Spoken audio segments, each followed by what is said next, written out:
Broadcasting live from atop the Rocky Mountains, the crossroads of the West. You are listening to the Liberty RoundTable Radio Talk Show. Happy to have you along, my fellow Americans, promoting God, family, and country, protecting life, liberty, and property. I've got the good sheriff with me, Sheriff Richard Mack, CSPOA.org.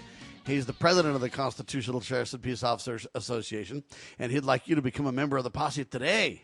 Because if you're a member of the posse, you're helping us support our county constitutional sheriffs. CSPOA.org.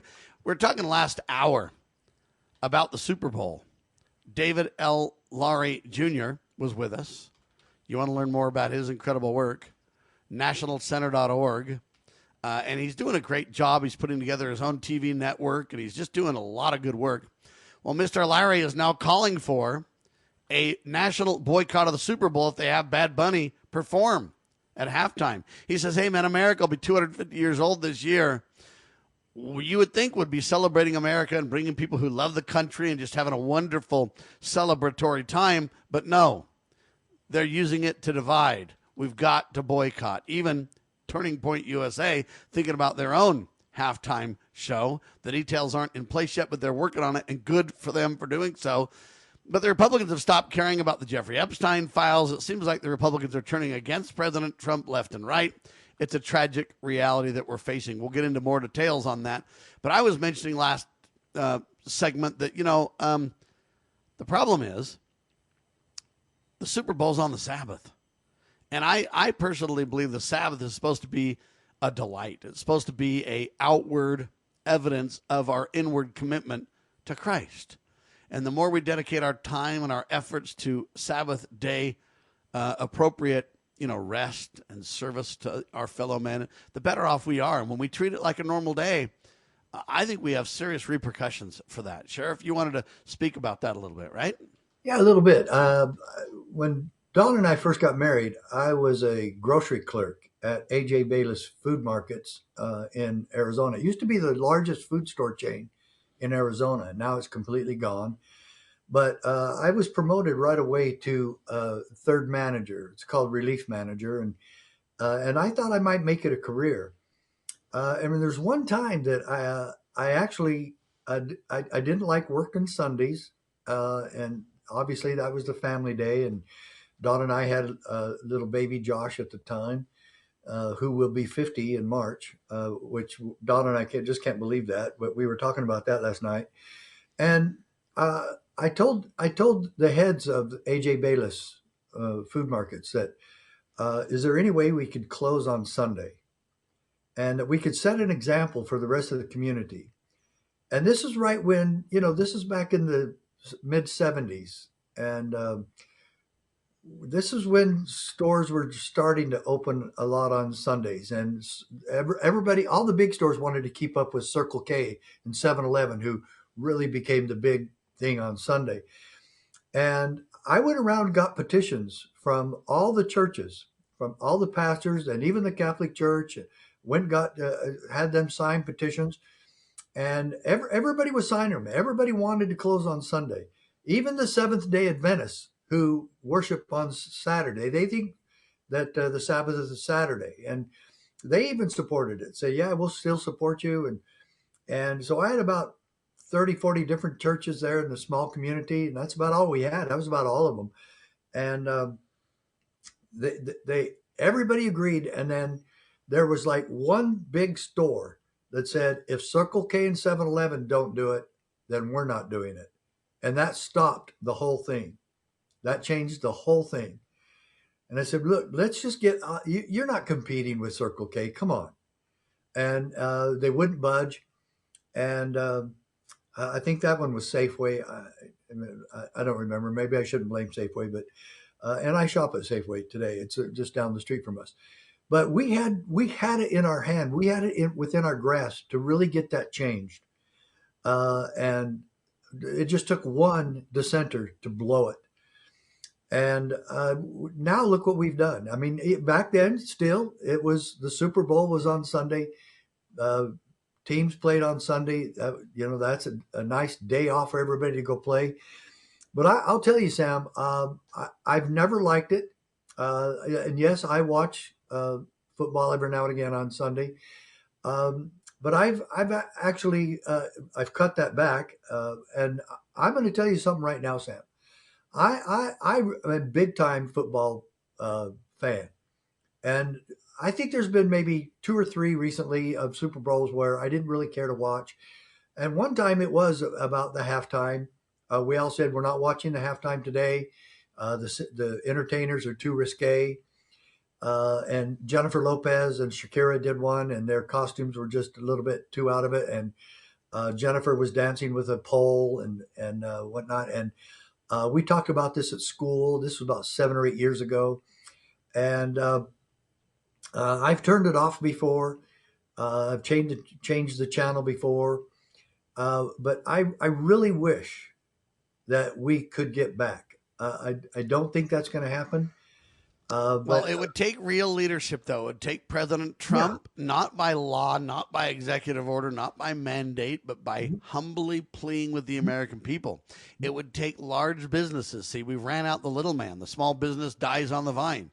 Because if I own a small business in town, then the big business comes in, the big business gets special tax breaks and incentives, and then, hey, if I'm in business, we send the money around the community more and more. When these big businesses come in, the money's spent once, it's gone from the community back to, quote, headquarters, wherever that be. Oftentimes different states, oftentimes internationally, etc. And so it would take a nationwide effort. The problem is, I don't think there's even enough of us, Sheriff, anymore. I think you look at the riots in these churches and you say, hey, all they've done so far as I can tell, is encourage the next riots to occur. Yeah, I think so too. And but I also think, instead of saying President Trump, I think the churches need to get together. Just like when I was that's true. They're the ones that need to say this. We are against this, and and they could boycott every Sunday, not just Super Bowl Sunday. They could boycott and say, hey, you guys don't need to be playing football on Sunday. And couldn't agree more. The Church of Jesus Christ owns BYU. Church of Jesus Christ of Latter-day Saints owns BYU LDS Mormon Church. And they do not allow them to play any sports on Sunday, even if it's a tournament. And good for them. And the NCAA knows it. And so they don't put BYU in a bracket that plays on Sunday. Well, what if the other churches started saying that? There's Oral Roberts has a basketball team. And there's lots of other religious. And Notre Dame could stand up. Notre Dame. Yeah, exactly. And if they would take it by this bull by the horn, they could get it changed. And I would be totally in favor of that. Well, and to me, I don't want to focus on the negative, although we lose blessings when we do these things on the Sabbath as communities, as nations. But I want to focus on the blessings. Second Chronicles was brought up by Pastor David just a little bit ago, and he highlighted that if we would obey God's commandments and repent and change, he will heal our land and protect us. And when you literally seeing, destruction at churches, murders at churches, riots in churches, hey, it's fixing to blow up like you've never seen before if we don't get a handle on this quickly. And if we just basically go, oh, we're going to look into these guys that went in this church. It was really not good. We're going to look into it. It was a crime. Sheriff, how long do they need to look into it to decide who was there and who needs to be arrested? That would probably take about a couple of hours. Okay. It's been days, Sheriff, already. It's been a couple of days, right? Yeah, they could still do it. They've got video. And heck, they were the people that committed this crime were all proud of it. Yeah. And they were confronting the pastor. And they got after him even more when he said no comment. But this is a crime. What is the crime of criminal trespass? To enter a building or dwelling with the intent of remaining unlawfully. And these people knew that they were interrupting a church. You have complete free will unless, and where you draw the line with free will is when your free will violates the rights of someone else. And every person in there had the right to be worshiping as they choose. And that's the First Amendment. And these people did not care one iota about that. And I wish somebody would have just called the police right then and had these people picked up. But that's got to stop. The burning of the LDS Church in Michigan and killing all at the same time. No. Yeah, so you have Don Lemon, this CNN clown, or former, okay, he was literally there. Okay, Yeah, he literally came on TV and radio and everything else and talked about it and said, oh, yeah, this has to happen and this is justified. And if you don't know who's all there, you know he was there. Why don't you start with him? Well, now you know why they call the Democrat Party jackasses. Well, you also know why the Republicans won't have any willingness to do anything, because they're all compromised too. Sad to say, and I don't mean to be so negative, but we, the people in the churches and the sheriffs, are going to have to take America back. There's a three-pronged effort: legitimate law enforcement, churches, and we, the people. Former Sheriff Richard Mack recounts in his book The Proper Role of Law Enforcement how he came to realize while working as a beat cop how wrong the all-too-common orientation of police officers is when they think of their job as being to write tickets and arrest people. Richard Mack tells of his personal transformation from by-the-number cop to Constitution-conscious defender of citizen safety and freedoms. Learn what it really means to serve and protect. Purchase your copy at cspoa.org. That's cspoa.org. Get ready to be part of something incredible. We're breaking barriers and delivering the powerful stories that mainstream media won't touch. Your support is what fuels our mission to revolutionize journalism and bring you the truth. Join our passionate community of changemakers by donating at libertynewsradio.com today. Together, we're creating the future of news. You know where the solution can be found, Mr. President? In churches, in wedding chapels, in maternity wards across the country and around the world. More babies will mean forward-looking adults, the sort we need to tackle long-term, large-scale problems. American babies in particular are likely going to be wealthier, better educated, and more conservation-minded than children raised in still industrializing countries. As economist Tyler Cowen recently wrote, quote, "By having more children, you're making your nation more populous, thus boosting its capacity to solve climate change. The planet does not need for us to think globally and act locally so much as it needs us to think family and act personally. The solution to so many of our problems, at all times and in all places, is to fall in love, get married, and have some kids."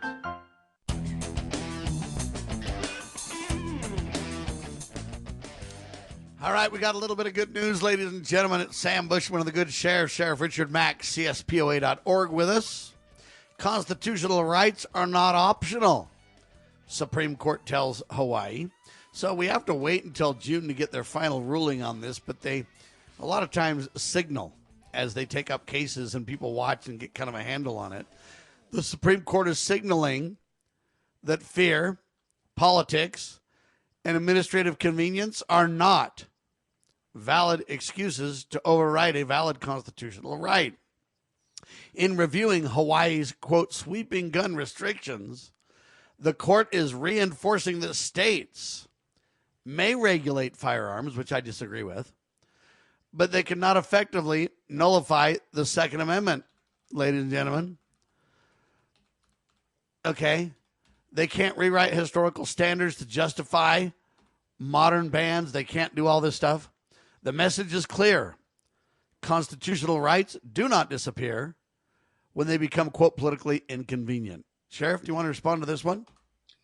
Well, that last statement you just quoted, that's powerful stuff. And we've been saying that our entire lives, you and I, gun owners of America, again, taking such a strong stand. Alan Gottlieb with the Second Amendment Foundation and the NRA some too. We as a people, and especially, again, the Democrat Party, believe there's so many of them that believe that if you don't like a law in the Constitution, that you can just ignore it and pragmatically destroy it. Just make your legislation, because this is a democracy and we have mob rule. we can do whatever we want. We can violate the Constitution. We can destroy the Second Amendment as long as we have a simple majority. And they don't understand that's not the form of government in America that we're supposed to have. It was never intended to be a democracy, which teaches all of them that you can do whatever you want as long as you have one more than 50%. Amen This to that. clown show has got to stop. And I really admired those statements that you just quoted from the Supreme Court. Now, I will say this, though. The Supreme Court, when they get their ruling in June, it's going to be a little bit nuanced. And I'm going to tell you why. This actual case is about private property rights and gun rights. And so the court's going to have to walk a very fine line to protect private property rights while at the same time saying, hey, you cannot take mass swaths of people's lives and effectively nullify the Second Amendment by this. You can't do that. So they're standing tall on that. But I'm telling you, when it comes up against property rights, there's going to be a little bit of nuance here. So we need to be careful when we watch for the Supreme Court. But so far, it looks like they're signaling that they will probably do it right. What I don't understand is with the decisions that have already been rendered, how can these states think they can regulate the Second Amendment? It was put in the general government as a Bill of Rights to say nobody touched this. Now, states kind of act like, well, that's just the federal government. We can do what we want to. I disagree. We've delegated that to the general government in the Bill of Rights and said, hey, you can't violate Second Amendment rights. You can't infringe. And that means all levels of government, Sheriff. Well, it does. And we agreed. I'm a big states' rights guy. But we agreed. The states agreed. The 13 original colonies and every state after that agreed to enter the Union on equal footing, the same as the original 13. And the 13 original states agreed that there's rules for the entire country that we will not violate. And that, my friends, is the Bill of Rights. And so we already agreed. Yeah, we've simply said, hey, with the Bill of Rights, these, 10 Bill of Rights, we all agree that they're general government delegated because across state lines they apply. In every state they apply. They're general God-given inalienable rights that is going to be codified at the national or the general government level for that reason. A lot of states don't really understand that, and they try to encroach on that. California, Hawaii, the state of Washington. I mean, there's a bunch of Chicago or Illinois that are hostile to your right to keep and bear arms. And somehow we've got to double down and say that's not acceptable either, because the only people that are keeping guns are the criminals nowadays.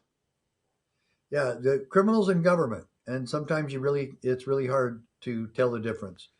And so when government says, I can't have a gun or that they can take my personal property from me, there's a real big problem with the federal government on this issue. And it's this.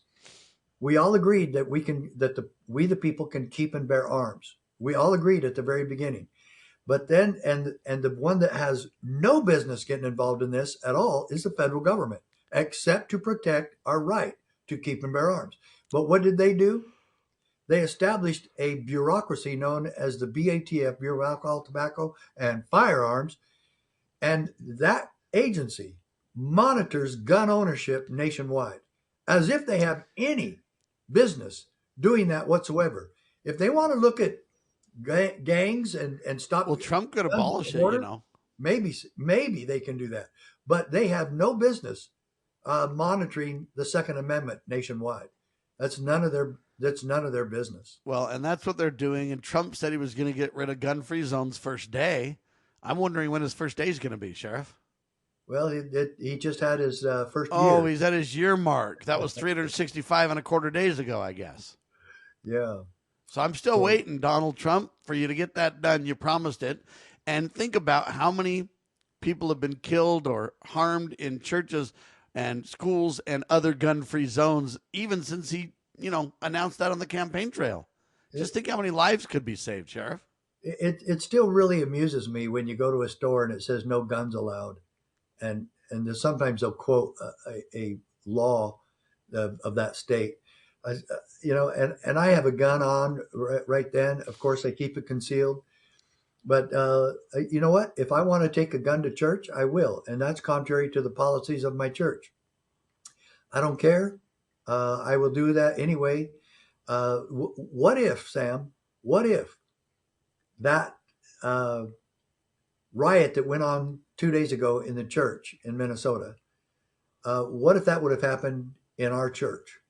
And there's 25 people coming in there to take it over. What if they were armed? And what would we do? And so, we've already been. I already had it happen at our church service about a year and a half ago, and I was the only one and got up. These two people basically took over our church meeting.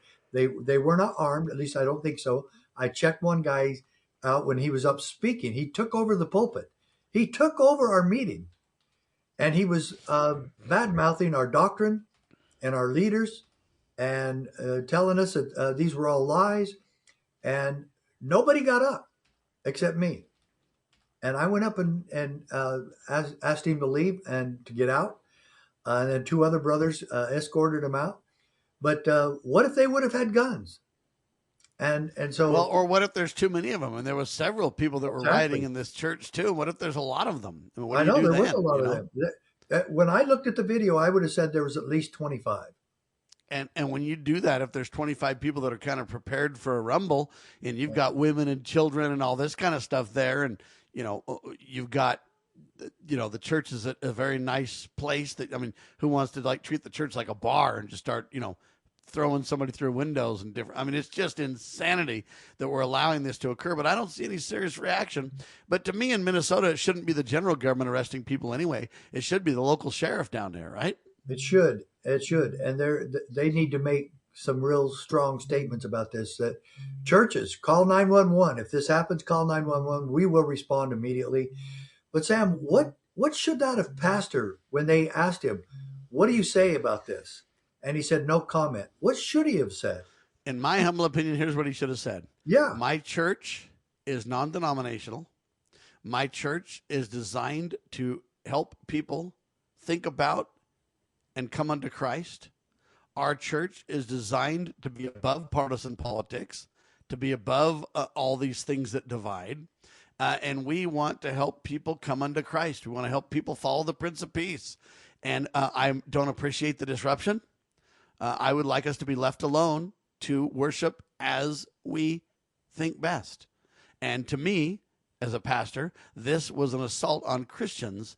This really didn't have a whole lot to do with immigration or ICE or anything else. I know they claim, the pastor was the leader of ICE in his area or whatever. But this is about Christianity. It's on Sunday, and Christian principles are what we're discussing at church, not immigration. We're talking about following the Prince of Peace. That's what I would have said, Sheriff.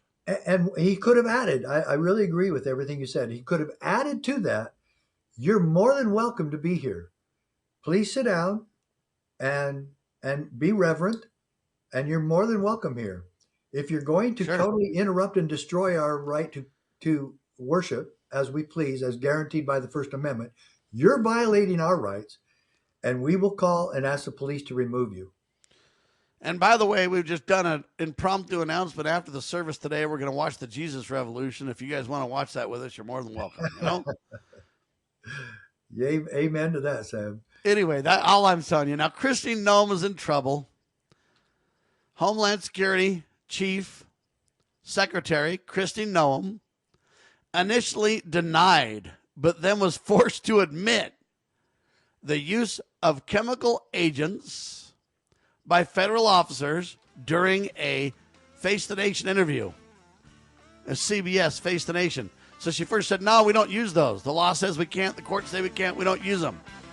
Well, then the secretary was forced to shift her stance following video evidence shown by the host, Margaret Brennan, that depicted agents literally deploying agents at a Minnesota immigration protest. Kristi Noem got caught, changed her story on air. She got caught lying.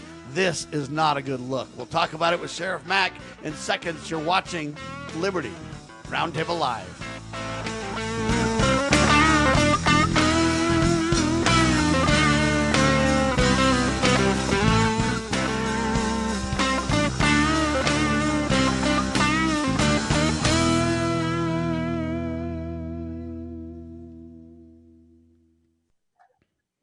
Thank you.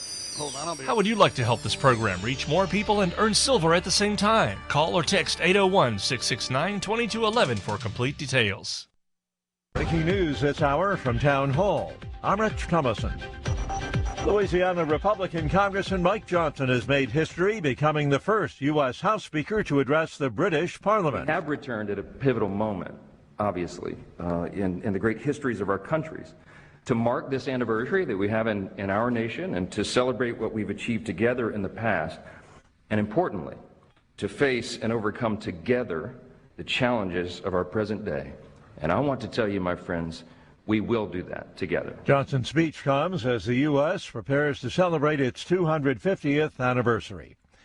President Trump is stirring the pot with Europe over his demand for Greenland. European leaders are reacting to Donald Trump's latest threats with concern and dismay. The EU's top official has described planned new tariffs over Greenland as a mistake among allies. And Ursula von der Leyen called into question Trump's trustworthiness. The president said he would slap a 10% import tax on goods from 8 European allies who oppose an American takeover of the Danish territory. Von der Leyen warned of a downward spiral in relations with the U.S.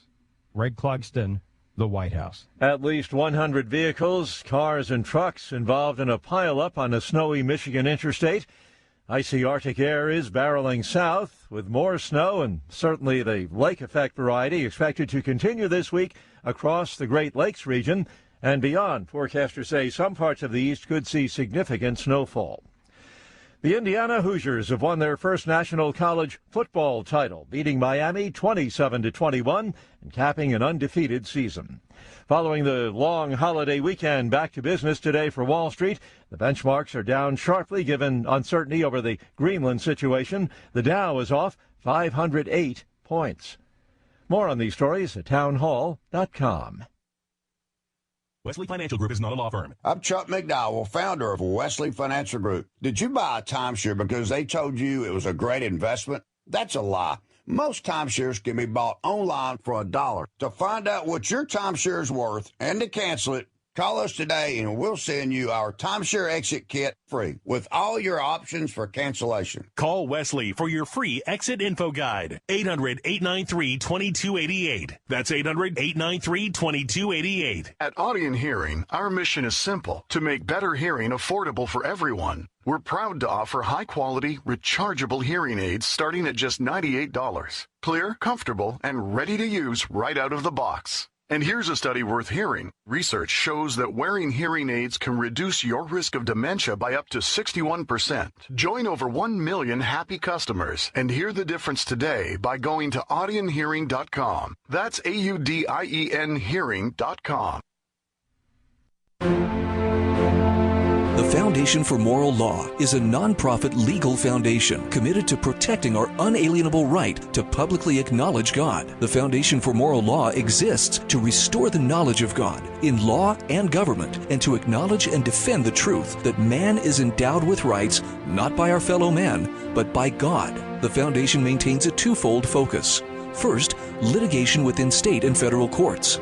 Second, education, conducting seminars to teach the necessity and importance of acknowledging God in law and government. How can you help? Please make a tax-deductible contribution, allowing Foundation attorneys to continue the fight. You may also purchase various Foundation products as well at morallaw.org. Located in Montgomery, Alabama, the Foundation for Moral Law is a nonprofit, tax-exempt 501c3 founded by Judge Roy Moore. Please partner with us to achieve this important mission. morallaw.org. Do you know what is great about America? Ask an Immigrant. Ask an Immigrant is a new podcast dedicated to helping Americans, especially our youth, value, appreciate, and be grateful for the freedoms we have here in America. Join host Lydia Wallace-Nuttall as she interviews immigrants from around the world to discover their inspiring personal stories about why they came to America. To learn more about why America is the most prosperous, greatest country in the world, download the Loving Liberty app or go to lovingliberty.net. In the medical field, IT security is crucial. Our highly skilled consultants are HIPAA certified and have 20 plus years of experience servicing medical clinics, billing, and supply companies. We offer comprehensive endpoint protection, guarding your computers and servers against all stages of threats. And with our 24/7 monitoring services, you'll never worry about extensive downtime again. Ready to level up your IT support? Call 801-706-6980 today and discover how great IT services can be with managed IT services.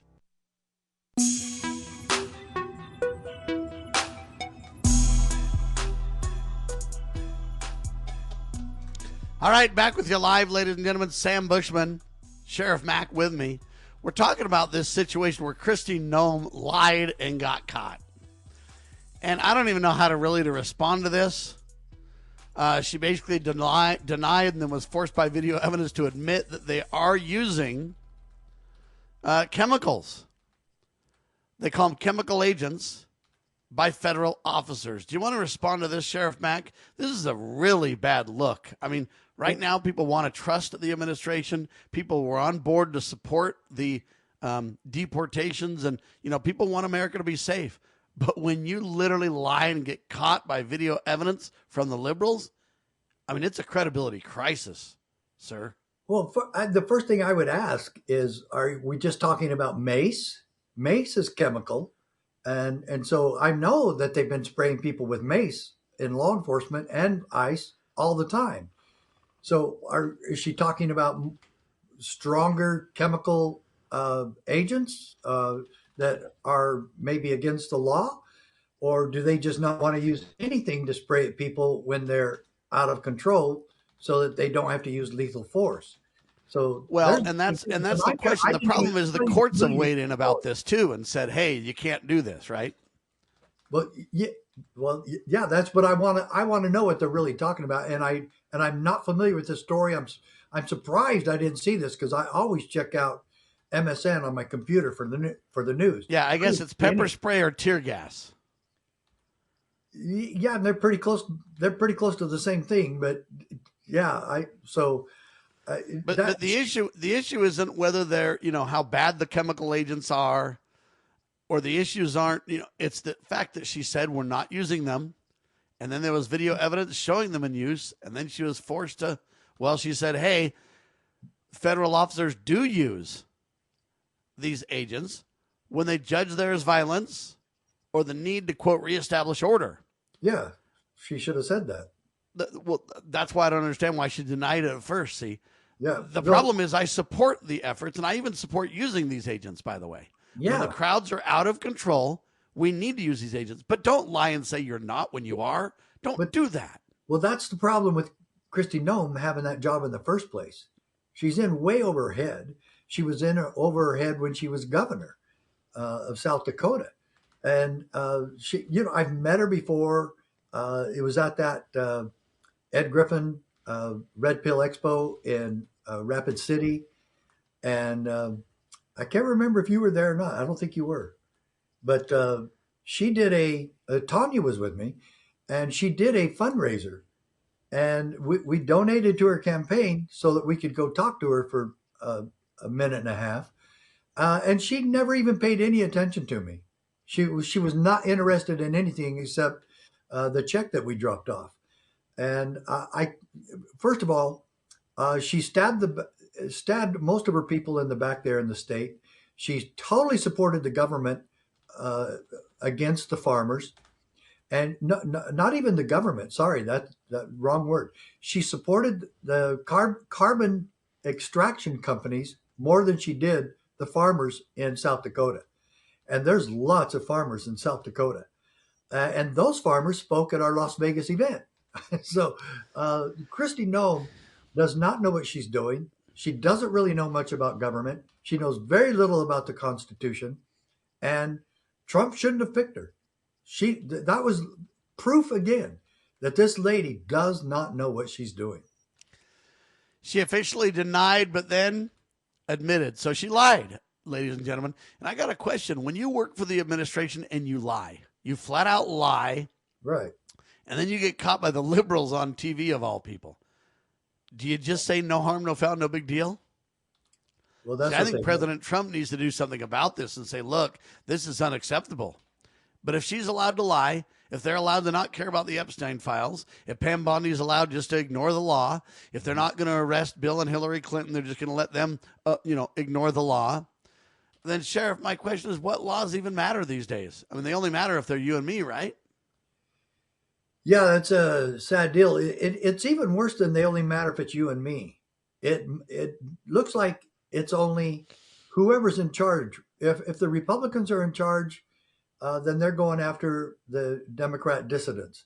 But they only are verbally, though. They're not really going after them because no one's getting arrested. Well, but I didn't say go after the leaders and big shots. It's then they go after us, And this really has me scared, Sam. Your question really has me scared because I think the next person in the Oval Office, which I think will probably be a Democrat. I hope not, because we get a little bit more freedom when we have Republicans in charge of Washington. But both parties need to step it up in a lot of ways. But this would I believe they're coming after people like you and me, and they'll come after you and me. And they've already attacked me before. The government, when they raided my office while I was running for sheriff of Utah County, 3 days before the election, the FBI and IRS raided my office, did this attack while my wife sitting there at the desk. She was the receptionist there, and then after I lost the election, I never heard from these people again. I would have only been arrested, Sam, had I won that election. But they had no evidence on me in the first place. And I never heard from them again. How obvious can they get? Because this was the Clinton administration But they don't care. What are you going to do about it, Sheriff? Well, I know. They're going to get political payback, and what are you going to do? You don't have any authority. You don't have any power. There's nothing you can do about it. And what if I would have sued them? Okay? And how much money would that have taken? And I already lost. When you went to the Supreme Court the first time, it was over $500,000, right? Right. And in today's dollars, you got to probably have $10 million or something. Right. And so the IRS and FBI have unlimited funding, and then here's poor little former Sheriff Mack trying to make a living selling food storage, and that was my job at that time. I was selling food storage. So and that's kind of part of the problem. Well, instead of dealing with the domestic issues of America, instead of literally arresting the criminals in America and everything else, I mean, Tom Homan's doing a great job, but nobody else seems to be. But it looks like everybody else has just gone to Davos now. The World Economic Forum in Davos, Switzerland is going on now. It's traditionally focused on global integration and climate change, but they're forced to change their kind of discussion points now because Trump's there. And they say this year, approximately 3,000 participants, 130 countries are in attendance. Trump is the keynote speaker tomorrow. So you got Mike Johnson internationally gone. He's not even in Congress. He's gone, speaking to the Europeans. You got Donald Trump speaking at Davos. They're maintaining themes of global dialogue. Sam, anyway, it's a disaster. I would love to have Greenland part of America. But I think President Trump needs to be just a little bit more diplomatic about this and say, look, this is what it would do for all of us. He doesn't do not diplomatic. Just for America. If he would do that sale to all the NATO countries and European countries and not be so aggressive and attacking on this, I think he could get that done. But he doesn't know how to do, the kind of the civil approach. I mean, they claim he does, but I've never seen it. Trump's administration has prioritized fossil fuels, which is good. Yeah. But meanwhile, foreign leadership has seen changes. Now they got Larry Fink over at BlackRock taking over as interim leader of this thing because Klaus Schwab had to leave amid scandal. Yeah. So, I mean, you got this. I mean, you want BlackRock taking over for the other guy that literally ran this off the rails? Why do we even support this criminal organization internationally in the first place? Yeah, really good question. Whoever's just paying their mercenaries, I guess, at the time. Well, and Trump, I mean, he acts like, he doesn't like these international things, America first. Well, why is he spending so much time overseas? He hasn't spent really a lot of time on America, hardly. Really. Well, I think he has to an extent, and maybe going and in what area? What area has he really focused on America? The border. Well, that's Tom. Securing the border, first of all, and that's Tom. I think also the deals that he's made with countries for business. I think he's been tremendous at that. Yes, but then he creates all these tariffs, and the only people that are paying the tariffs are you and me, buddy. No, I don't agree. Who's paying them? There's no question that it affects us. But at the beginning, they said, it was going to be very inflationary, and we're just going to raise prices and so on and so forth. China has to pay those, and it's their citizens paying for a lot of them, and worldwide citizens, yes. And I will say, though, the stock market is crashing or really going down today. Gold and silver are going up, which means the dollar's in trouble. But the dollar's been in trouble since the beginning. And President Trump has done something else, really, really domestically speaking. He has gotten us out over 60 different organizations that are UN controlled and owned. And that is a first that is really great leadership for America. I think it's great if we can stay out of those things, but the next president will just overrule it and change it on back. Correct. There's no congressional laws or support for what he's doing. Mike Johnson's gone. Speaking to the Europeans, hang tight.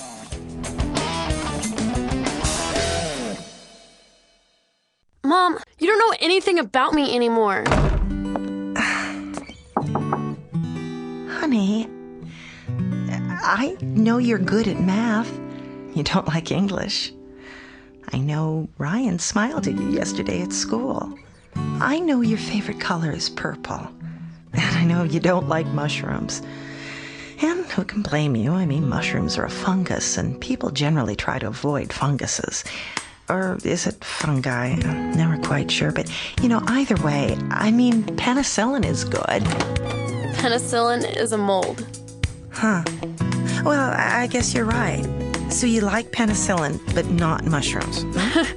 No matter what you talk about, love is what they'll hear. Mom, if we talk, will you be quiet? Love to. A thought from the Church of Jesus Christ of Latter-day Saints. Visit us at Mormon.org. Experience the untamed spirit of the American West with Range Magazine. Each issue is a visual journey featuring award-winning photography and compelling stories that capture the heart of ranching and rural life. Stay informed on the challenges and triumphs of those who live and work on the land. Subscribe today and receive quarterly editions delivered to your doorstep, and join a community that cherishes the enduring legacy of the Western frontier. Visit rangemagazine.com to subscribe. Are you ready to stand up for your community and support your local sheriff? Join the Constitutional Sheriffs and Peace Officers Association and become a vital member of the Sheriff's Citizens Posse. At CSPOA.org, we empower citizens like you through weekly webinars, arming you with the knowledge to back your constitutional county sheriff. Together, we can uphold our Constitution and ensure liberty and justice for all. Your community needs you now more than ever.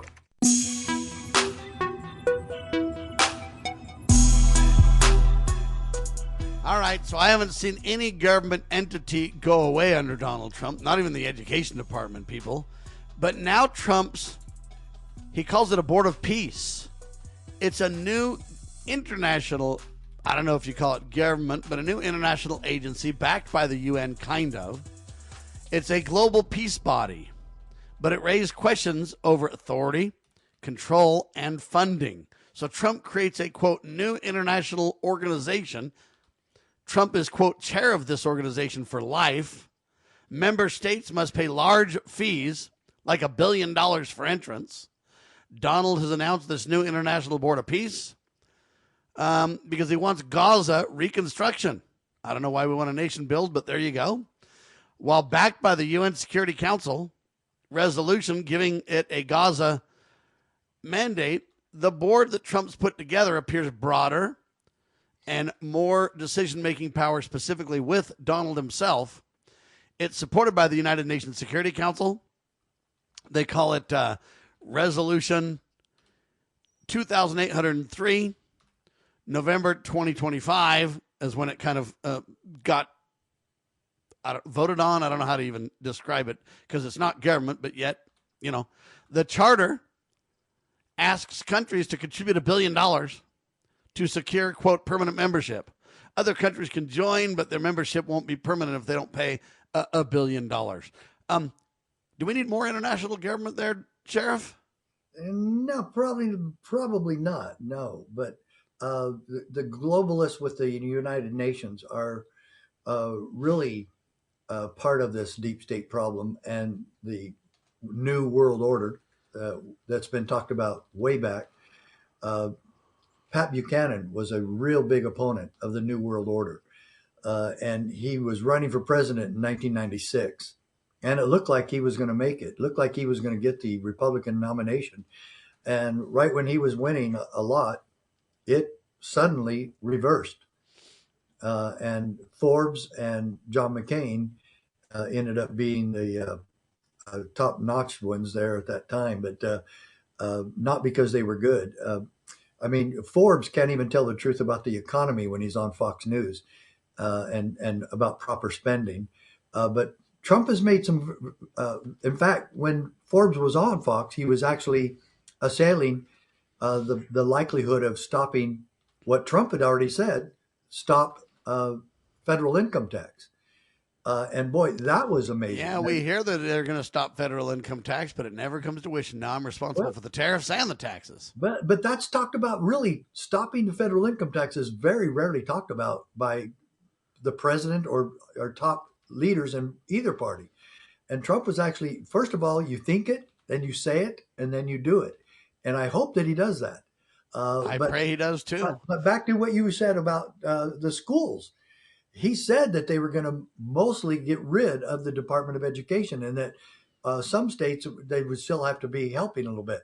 That's where this needs to go. And this lady said that he's got in charge of the Department of Education. She's going to work herself out of a job. And she said that. Yeah, well, but she's a professional wrestling leader and stuff like that. So everything, it's all fake, buddy. Yeah, yeah. I call the battle between the Democrats and the Republicans all-star wrestling. Amen to that reality check. It's all fake and theater, most of it. But then again, like I said earlier, there's some real huge differences between the Democrats and Republicans. Sometimes that line gets skewed quite a bit. But right now, what's happening in America, it's obvious what's going on. Yeah, with the Republicans in charge, we're not in jail. With the Democrats in charge, would probably be in jail. That's a very big distinction, and you're right to point that out. It feels like there's no lines, but there really is, and we need to be cognizant about that. Just because the landscape shifts so often, it's hard to know where up is and down is. But the truth is, there's a big difference in many, many ways. But Tucker Carlson has been taking a tremendous beating over everything under the sun. His latest comments are really getting him in hot water. Here it is. Tucker Carlson is now facing sharp criticism from fellow conservatives after suggesting that radical Islam is not near as big of a threat to the United States. He argued that cultural issues are more important, like pornography and platforms like OnlyFans and these kind of things pose a far greater danger to Americans. In a Friday interview with the American Conservative, Carlson was asked about a whole list of things, but he was also asked about a poll conducted by Turning Point USA, and they view radical Islam as the single greatest threat to the United States in that poll. Now, I don't agree that Islam is the greatest threat to the country. I think it is a problem, but I do agree that the immorality in America is the biggest threat we face. I think Tucker's right, but he's taking a beating over that, Sheriff. Well, it must be people that are agenda driven that don't realize what's really going on in America, and that the favorite Republican presidents of the Republican Party, Lincoln and Reagan assailed big government. Government isn't the solution to the problem. Government is the problem. That is absolutely true, and it's so destructive. The power to tax is the power to destroy. And look at all the destruction going on. Then Lincoln warned us that we would never be destroyed by an outside enemy, that if we falter and lose our freedoms, it will be because we destroyed ourselves. And that is absolutely right. And so that's not a threat from Islam or some foreign entity. The Lord said again in 2 Chronicles, if we repent, if we become moral, good, honest, keep the 10 Commandments people again, he will protect us. That's right. Even from Islam. And he will heal our land. All I'm telling you is I think Tucker is spot on this thing. Now, don't get me wrong. I'm not saying the Islam agenda is not a threat. Of course it is. But it's not as big of a threat as the morality of the nation. This OnlyFans thing, this morality, this murdering of babies and abortion, this, I can keep going. But to me, Tucker is spot on. He is. And Sam, how many times have I said that on your show? And I've been criticized for it. I said the same thing. The greatest threat to our God-given American liberty is our own federal government. I might add the deep state and the corruption, but our federal government is so corrupt. And all right, I think we're about out of time, ladies and gentlemen. Aren't we? No, we're not. All right. We got a couple of minutes left. I think we got a couple of minutes left. But the corruption between the Democrats and Republicans is destroying our country. Yeah. Okay. Destroying our country. I agree. And I'm not sure what we do about it, except for I think it's appropriate for Tucker to speak out. But, when you talk about the Turning Point USA study, I like Turning Point. But what I will say about that is this. How do you ask the questions? Because that really tells the tale of how people would answer when you go through those. The last story of the hour, though, German Chancellor Friedrich Merz acknowledged that Germany's decision to phase out nuclear energy was a serious strategic mistake. During his speech to the German Chamber of Industry and Commerce, Merz pointed out that this decision has led to insufficient energy generation capacity and increased costs for the German people. They want to aim for zero emissions by 2045, but he remarked to achieve acceptable market prices for energy, substantial federal government subsidies have become necessary, but that's not sustainable over the long term. Anyway, former Prime Minister Angela Merkel initiated the shutdown of Germany's nuclear power plants in 2011, and it's created nothing but disaster. And now they're admitting it. Now listen to this. This is kind of interesting. They say by 2025 renewals constituted 55.9% of the nation's energy.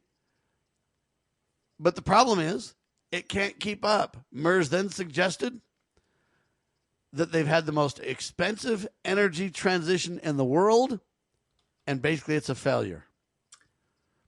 Well, they got to reverse it, but the problem is it requires all kinds of legal and technical challenges now, Sheriff. Well, the left is crazy on this. They're out of their gourds on this global warming, climate change stuff. And I'm not saying that some things are not okay, but first of all, they're forcing that upon all of us, destroying our free will. And the greatest threat to our planet is not nuclear energy or everything else they complain about, gas emissions. The greatest threat to our planet is nuclear warheads. And there's about 25 to 30,000 of those in existence. And the Democrats put in charge a demented old man who wasn't capable of walking across a stage. And they put him in charge of the button that kicks that off. Sam, the nuclear warheads that we have in the world, if there's ever one that goes off and the others start firing back, it'll destroy the planet and everything in it. And that annihilation, self-annihilation, the United States, Russia, and the Chinese understand that it will be self-annihilation and planet annihilation. You're right about that. Not. The others, many of them do not, and they don't care. And that's the real threat. So they end on this. They say post-closure Germany, where they closed all their power plants and everything else. They say Germany used to be a net exporter of electricity, now relies on costly subsidies and power imports. Of course. That's the direction we're headed, ladies and gentlemen, and I appreciate Trump pushing back, but we got to get a lot of much more mojo in this fight. We're not taking action near quick enough. We're too busy running around internationally, and no one's at home to take care of the domestic reality that we're facing in America. I pray this doesn't get worse, but I predict it will, because we're not repenting and turning to God Almighty. For Sheriff Richard Mack, CSPOA.org, become a member of the posse today. Thank you so much. We are syndicated by the Loving Liberty Network, lovingliberty.net. Spread the word, share the love, and God save the Republic of the United States of America.